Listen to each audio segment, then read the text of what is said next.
Подорожуючи Амальфітанським узбережжям, більшість навіть і не здогадується про одне з найкрасивіших міст. Ми у чарівному містечку під назвою Равелло.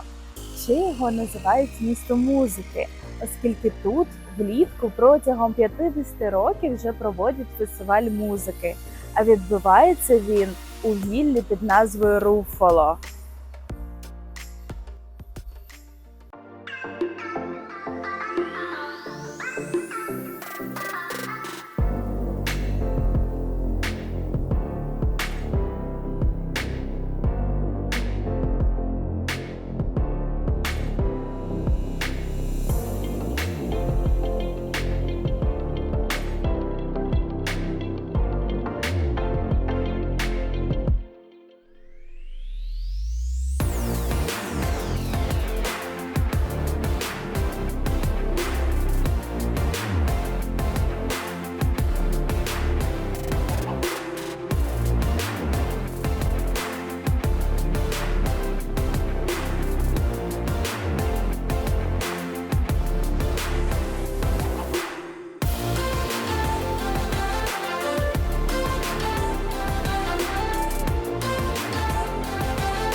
Сьогоднішню нашу подорож ми почали на світанку, бо до містечка Равелло треба було ще дістатися.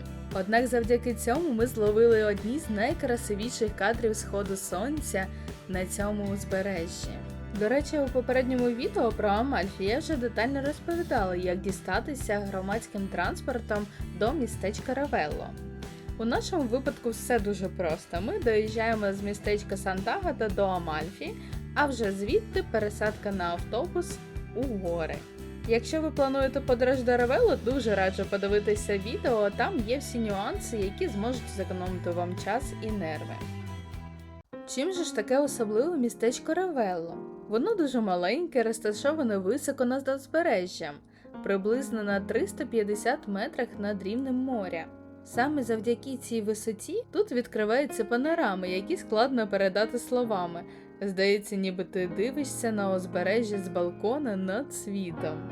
Равелло має дуже давню історію. Ще в середньовіччі це було місто аристократів і заможних родин, які тут будували свої розкішні резиденції подалі від суєти. Сьогодні ж місто відоме не лише своїми краєвидами, а й культурою.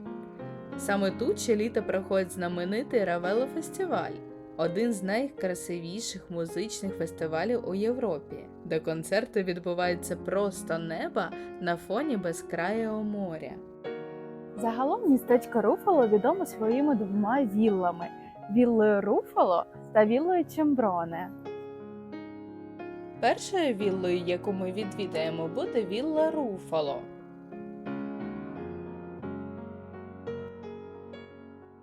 Вхід у віллу коштує 8 євро. І вілла відкрита з 9 до 8 години вечора.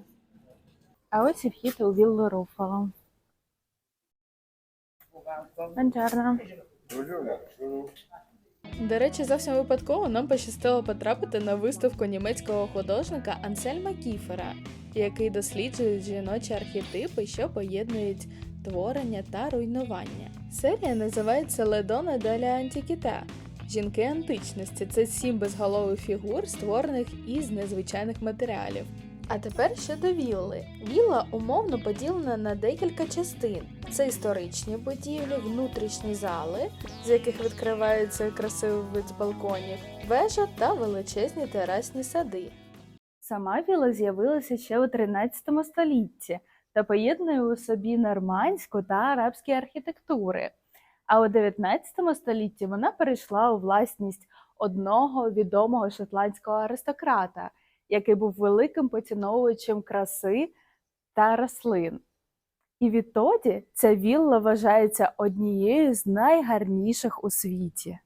А особливістю цієї вілли є, звичайно, її панорамні види. Основні місця цієї вілли позначені позначками. А ось тут знаходиться кімната, де показують фільм. Фільм про саму віллу, щоб трошки так занурити нас в історію ще перед тим, як ми почнемо її досліджувати самостійно. Дивіться, тут є гнездечко ластівки. Є такі маленькі будиночки. Тут, наприклад, будиночок для котиків, які бігають по території. На кожну з вілл варто відвести собі хоча б годинку, щоб спокійно прогулятися і помилуватися видами.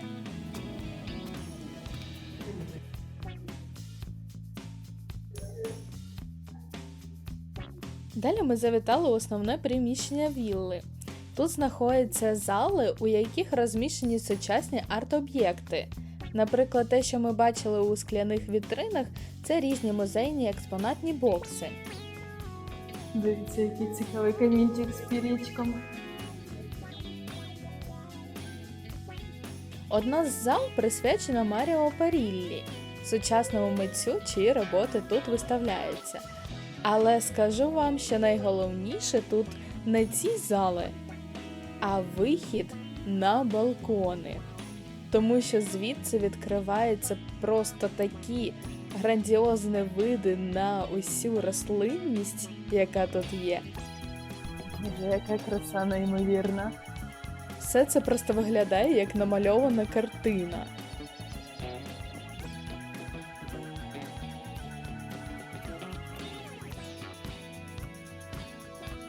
Вілла дійсно дуже гарна.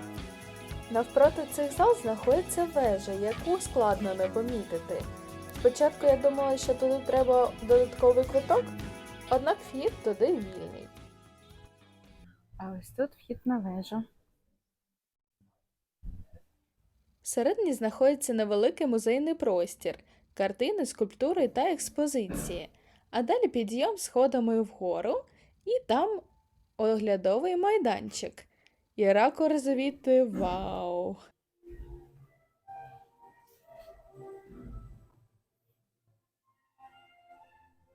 І далі сходи.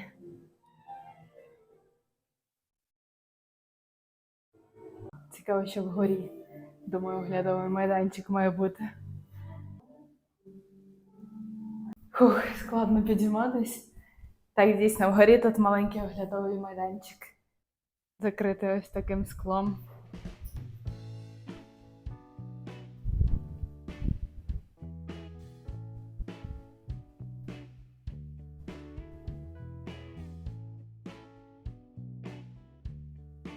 Тут настільки тихо і спокійно, і такі барви квітів.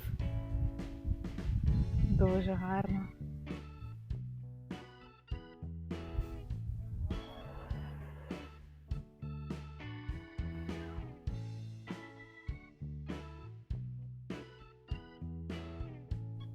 А ось тут турецькі лазні.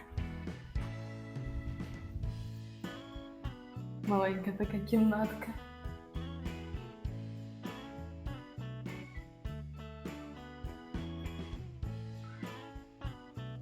За садами знаходиться вихід на ту саму знамениту терасу, велику алею з видом на сцену.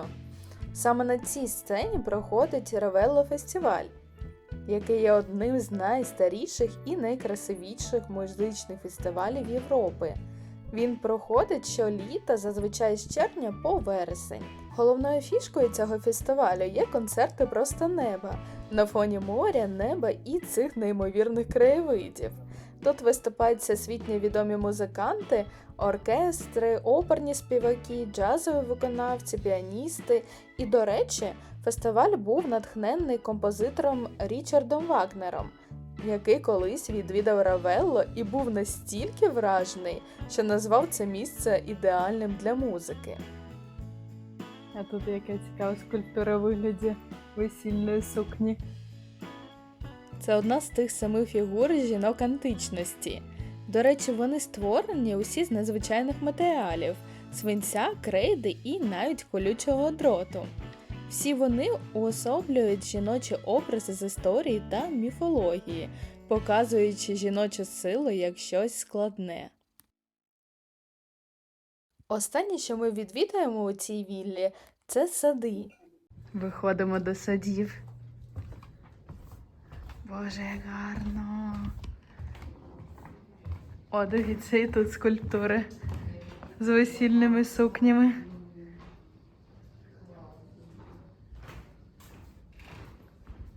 Трошки дивні.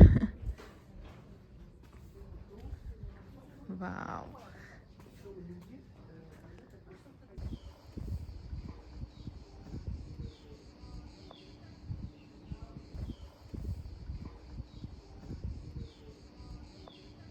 А далі ми вирушаємо у віллу Чимброне. До неї ведуть такі довгі-довгі сходи вгору.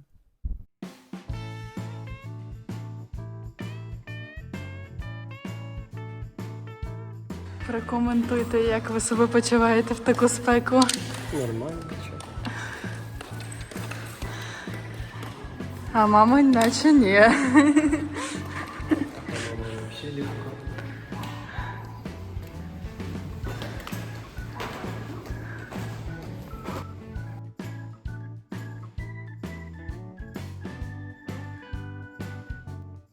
Тут зустрічаються такі вілли у готелі. Дивіться, як гарно, просто неймовірно.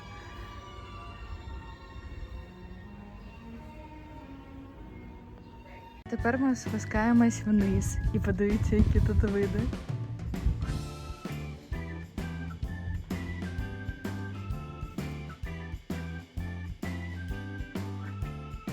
Це і вказівник, який веде до вілли Чимброне.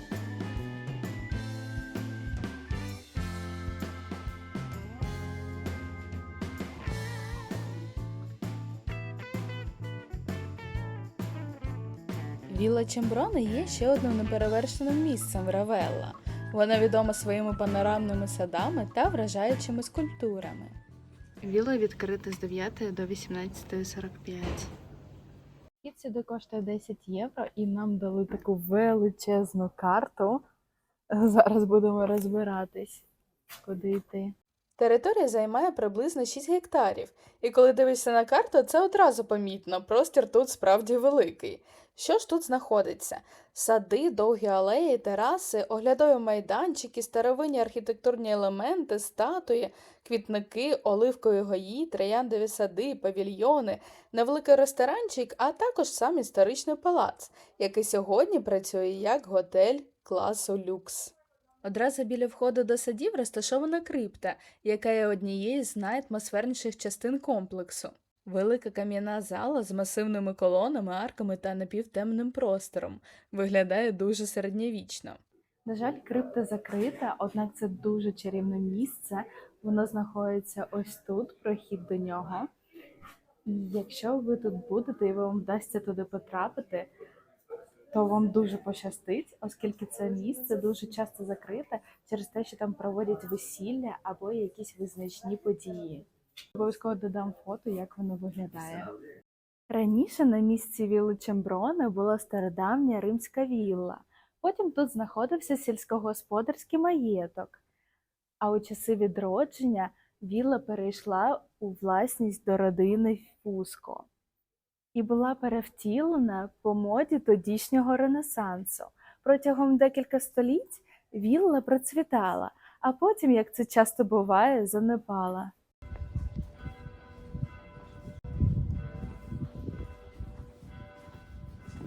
А на початку ХХ століття віллу викупив англійський граф Беккет, який перетворив її у райське містечко. Пізніше вілла переходила до інших власників, а сьогодні це приватний готель, але його знамениті сади відкриті для відвідувачів. Тобто це не повністю громадська власність, а радше історичний простір із публічним доступом до садів. У віллі Руфало було більше затінку, де можна було сховатися від палючого сонця, а тут теж є маленькі такі місця, але їх менше. Однак сама вілла набагато більших розмірів. Тут стільки садів гарних.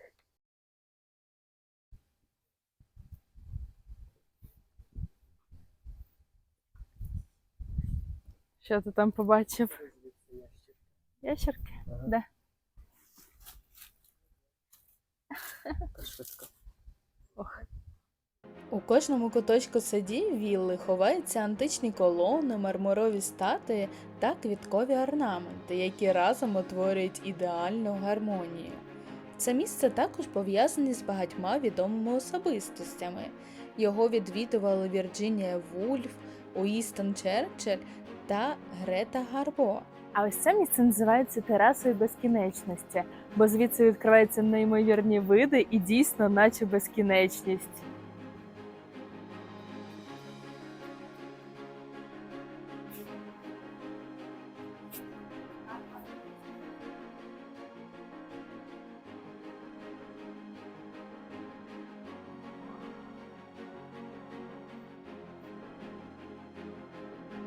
Тут настільки високо і так страшно дивитись вниз. Тераса витягнута вздовж краю скелі, а висота над морем приблизно 365 метрів, тому краєвиди звідси справді вражають. А по краях розташовані мармурові бюсти і статуї. Вони додають місцю особливої атмосфери, ніби це не просто оглядовий майданчик, а сцена античного театру. На території є також ресторан і готельна частина. Тут можна зупинитися на ніч, провести весілля або просто випити каву з видом. Ця доріжка веде до оливкових рощ. Скульптура Меркурія. І дивіться, просто вау! Скільки будиночків вгорі. А там море.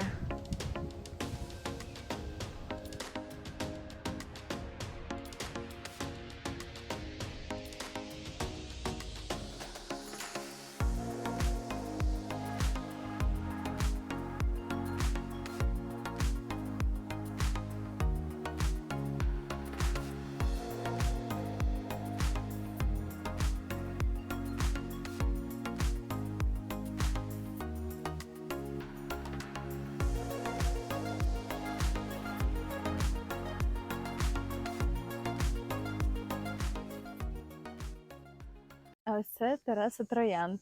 Тут посередині знаходиться такий старовинний годинник.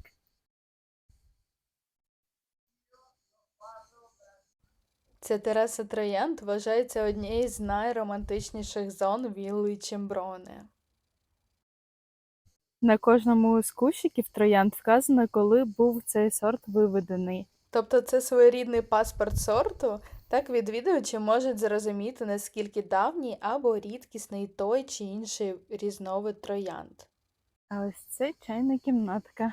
Вона з'явилася тут на початку ХХ століття, коли власником вілли став граф Бекет. Адже традиція чаю в обід в той час була дуже важливою частиною англійської культури. Обидві вілли дуже гарні, але вілла Чимброне набагато більших розмірів, тому я б особисто закладала сюди десь навіть не годину, а півтори.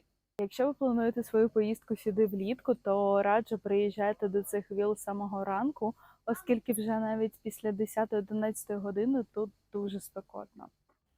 Равелло виявилося дуже захоплюючим містом, яке протягом багатьох століть надихає митців, письменників, композиторів і таких мандрівників, як ми. Якщо у вас буде більше трошки часу, дуже раджу прогулятися його вуличками, зазирнути в тихі дворики і посидіти на площі з кавою. Але у нас на сьогодні заплановано ще 2 дуже цікавих місця, тож ми прощаємось з Равелло і вирушаємо далі. Ми приїхали в дуже цікаве місце, яке називається Грота делла Смеральда. В перекладі це Смарагдова печера. Вона розміщена між містечком Позітано та Амальфі. Вода у печері має смарагдово-зелений колір, оскільки сонце освітлює воду, пробиваючи з підводних ущелин. У печеру можна спуститися як сходами, так і ліфтом. Печера відкрита з 10 до 5 години вечора, однак останній вхід о 16:30, а квиточок коштує 10 євро. А ще тут відкриваються гарні види на море. І тут зелені лимончики ростуть. Якщо у вас буде в планах відвідати цю печеру, то враховуйте один момент. Якщо раптом будуть несприятливі морські погодні умови, то печеру можуть тимчасово закрити без попередження. Купити квиточки можна вже внизу. Ось ми купили. Один такий квиточок коштує 10 євро.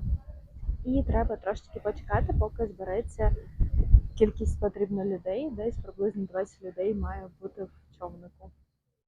Уся екскурсія триватиме приблизно 20 хвилин і проходитиме усередині печери на плоту, яким керує човняр. Нас посадили в такий човник, десь приблизно 10 осіб тут поміщається. Зараз будемо плисти ближче до печери, до стіни.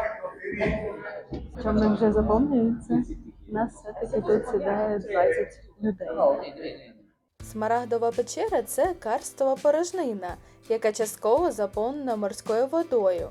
І що цікаво, вона була відкрита у 1932 році звичайним рибалкою на ім'я Луїджі Буонокоре. English, English. a disposizione, signore. I speak a little English for you. Як нам пояснив гід, під печерою проходить підводний тунель, який з'єднує її з відкритим морем. І саме через цей тунель всередину потрапляє сонячне проміння. Світло проходить крізь воду, відбивається від дна, і вся печера наповнюється нереальним смарагдовим сяєвом. А глибина цього тунеля сягає приблизно 16 метрів. Mr. Madame, touch the water if you want, Miss Ukraine, touch the, is a good luck for luck. If you need extra love, Mrs. touch the water. Touch the water. Найглибша частина у печері складає 10 метрів. А тут угорі знаходиться найвища точка печери, яка складає приблизно 22 метри над рівнем моря. Гід нам потрапив дуже жартівливий. І як він розповідав, працюючи у цій печері, треба розвивати свою уяву. І тут можна зустріти і голову Кінг-Конга, і також профілі різних видатних людей, наприклад, Джорджа Вашингтона, Абрама Лінкольна. Кожна країна бачить для себе свого або прем'єр-міністра, або визначну особу. Noi Garibaldi sono italiani. У печері ми також побачили сталагміти. Вони створені природою та формуються завдяки карбонату кальцію. Деякі з них навіть були схожі на італійське лимонне тістечко. La delizia di limone, siamo in costiera, signore. Ось гід нам навіть підсвічував, щоб ми побачили, як ці сталагміти утворюються з карбонату кальцію. Також нам показали, як від бризків вода починає сяяти тим самим смарагдовим кольором.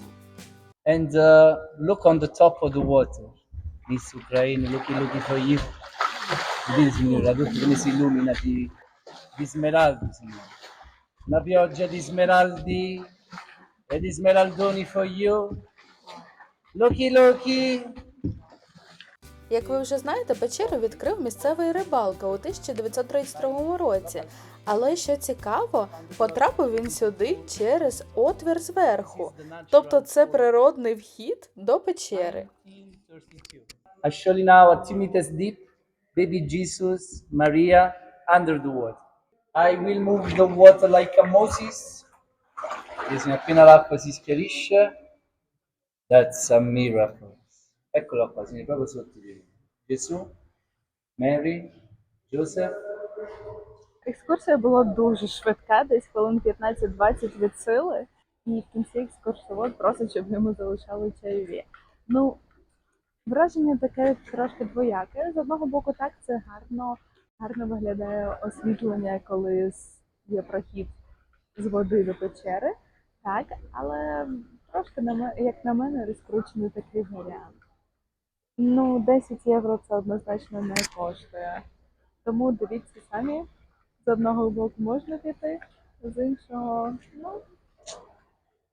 Після цілого дня прогулянок по Амальфітанському узбережжі настав нарешті час відпочити біля моря. Ми відправляємось не на звичайний пляж, а вирушаємо до одного з найнезвичайніших місць узбережжя – Фіордо ді Фуроре.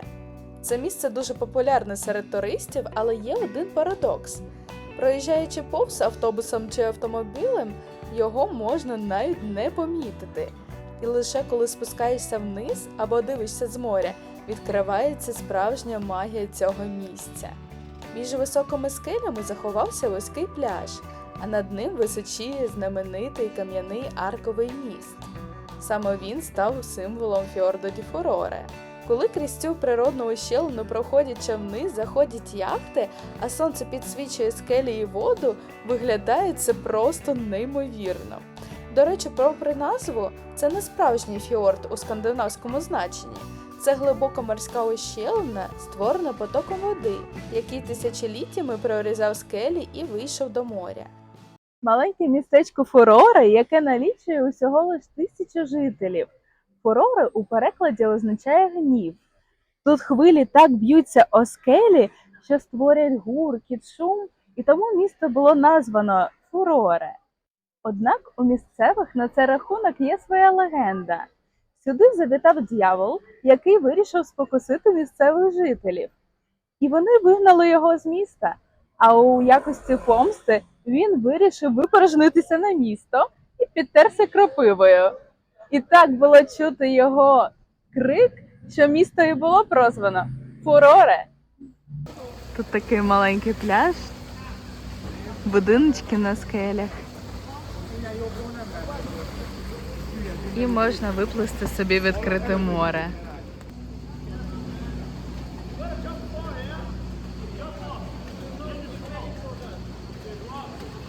А вгорі приїжджають автобуси.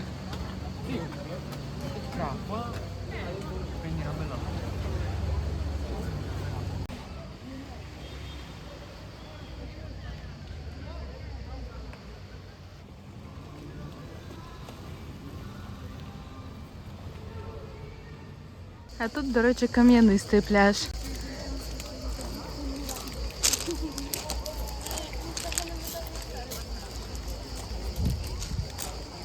Спочатку пісочок, а потім маленька галька. Але тут гарно. Уявляю, як тут на світанку. Ми приїхали ввечері, а на світанку тут, скоріше за все, просто все блистить.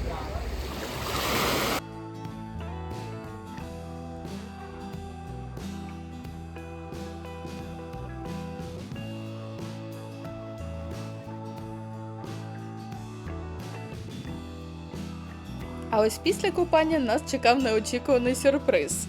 Виявляється, ввечері з цього місця до нашого містечка Сант-Агата майже нереально доїхати. Автобуси переповнені і не зупиняються. Тому ми вимушені були повертатись до Амальфі, а вже з Амальфі їхати до нашого містечка Сант-Агата.